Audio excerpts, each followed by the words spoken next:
कोई मसला है।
ये देखिए जी, मेरे घर का पट्ठा तैयार हुआ है।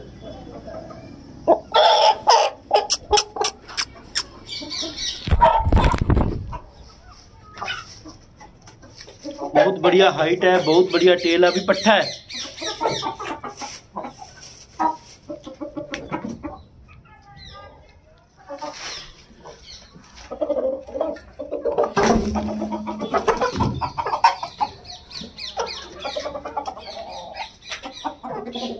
गुड क्वालिटी है। अभी बच्चा है।